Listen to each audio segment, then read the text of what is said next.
निम्नगानाम यथा गंगा देवानाम अच्युतो यथा वैष्णवानाम यथा शंभो पुराणानाम इदं यथा वैष्णवानाम यथा शंभो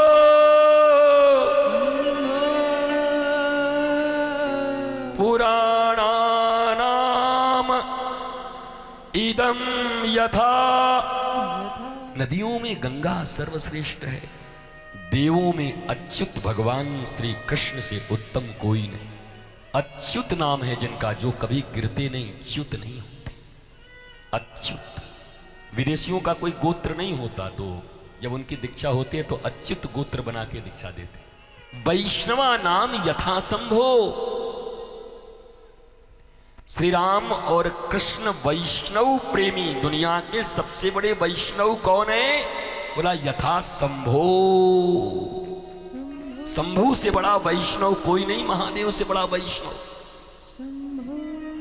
अब पुराना नाम इदम यथा,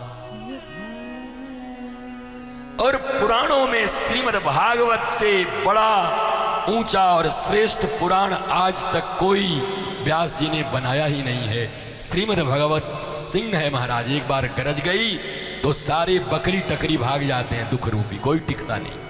भागवत की गर्जना जहां हो गई वहां कोई नहीं टिकता। तो वो भगवान शंकर क्या मांग रहे हैं? भक्ति दे दो। अब तुम क्या मांग रहे हो? वर दे दो, दूल्हा दे दो, पैसा दे दो, रुपया दे दो। और भोलेनाथ क्या मांग रहे हैं? भक्ति दे दो। और भक्ति मांगने के बाद अंतिम बात कहते भोलेनाथ कि प्रभु भक्ति दे दिया। भगवान राम ने कहा महाराज अब आप मांग रहे हो तो हमारी हस्ती है कि न देवें? हो गया आपका। अब भगवान मुड़ गए जाने के लिए। भगवान शंकर ने कहा रुकिए, अभी और कुछ चाहिए। अरे बोला भक्ति के बाद भी कुछ चाहिए? हमने तो सुना दुनिया में सबसे बड़ी चीज भक्ति है, क्योंकि हमने घोषणा कर दिया अहम भक्त पराधीन हूं, मैं भक्तों के पराधीन हूं, सारी दुनिया मेरे अधीन है और मैं भक्त के अधीन हूं। और भक्ति जब मांग लिया भोलेनाथ तो अब क्या मांग रहे हो? पर वो भोलेनाथ हैं, नाम ही के भोलेनाथ हैं, मांगेंगे तो बहुत कुछ मांग लेते, इतने भोले भी नहीं है। तो बोला भक्ति के बाद और क्या चाहिए तुम्हें? तो भगवान शंकर ने जो मांगा है राम जी से, भारत के प्रत्येक राम भक्त, शिव भक्त, कृष्ण भक्त, देवी,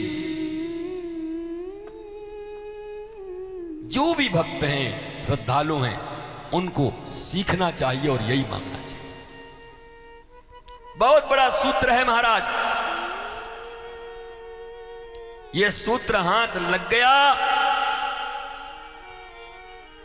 तो भगवान श्रीरंग से वो वरदान मिल जाएगा जिस वरदान के लिए भगवान भोलेनाथ भी व्याकुल रहते।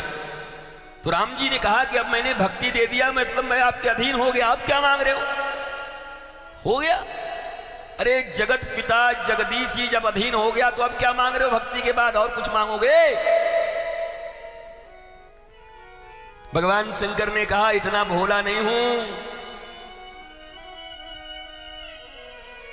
पद सरोजयन पायनी भक्ति सदा सत्संग। भक्ति वो मणि है जिससे तुम अधीन हो जाते हो। समझ लो कितनी कीमती चाबी और कितना कीमती मणि और कोहिनूर हीरा का भी बाप है ये, जहां परमात्मा तुम्हारे अधीन हो जा रहा है। भैया घर में कीमती चीजों को सड़क पे निकाल के फेंक देते हो या अपने तिजोरी में रखते हो, संभाल के रखते हो? भगवान शंकर ने कहा कि भक्ति तो मिल गई, पर भक्ति के इस मणि को रखने के लिए एक गोदरेज का बढ़िया तिजोरी भी दो। भगवान ने कहा तिजोरी हो हम ही दे? बोला तब मणि तुम दोगे, तिजोरी कौन देगा? हमारा तो ना फ्लैट है, हम कैलाश पे रहते हैं, चिता का भस्म लगाते हैं, वाहन में भी एक बैल है महाराज, उस पे भी उल्टा बैठते हैं हम, तो हम इतनी तुम्हारी कीमती भक्ति रूपी मणि को रखेंगे कहां? उसके लिए हमें एक तिजोरी दे दो, अलमारी दे दो, लॉकअप। ठीक है बोलो शिव जी क्या चाहिए?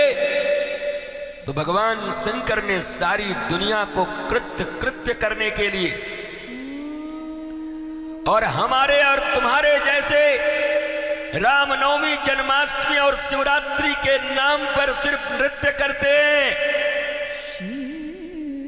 पर भगवान ने सीख दिया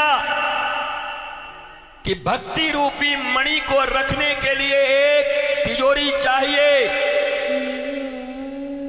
और उस तिजोरी का नाम है सदा सत्संग। जिसके जीवन में सदा सत्संग है उसकी भक्ति को कोई नहीं छीन सकता महाराज। भगवान Shankar according to him, it's not my opinion. 7 दिन की इस कथा में भक्ति देवी तो तुम्हारे हृदय में बैठ गई, लेकिन हिफाजत कौन करेगा? जैसे ही विषयों के संसार में निकलोगे, लूटने वाले इंतजार कर रहे हैं, अपनी वासनाओं से, तृष्णाओं से, ऐष्णाओं से, दुष्प्रवृत्तियों और दुस्संगति से तुम्हारे इस कीमती भक्ति के मणि, जिसके कारण तुम और तुम्हारे परिवार आनंद में जियोगे, उसके छीनने वाले भी इंतजार में घात लगा के बैठे हैं, जैसे यहां चैन स्नेचर बैठे हुए थे, जैसे तुम्हारे गले में लगे हुए चेन को काट लिया उन लोगों ने। वो लुटेरे पग पग पर बैठे, वो तो फिर भी कोलार का सोना लूट ले गए हैं। वो सोना जाए तो जाए कोई बात नहीं है, पर ये चैन का सोना जिंदगी से न चला जाए, ये बरकरार रहे और ये सत्संग और भक्ति से रहे, ये सोना बरकरार रहे, बचा रहे। नहीं लोग पागल हो जा रहे हैं, सोए बिना नींद की गोली ले लेके मर रहे हैं। चैन की नींद जिसको कहते हैं, भैया हम तो आराम से चैन की नींद सोते हैं रात।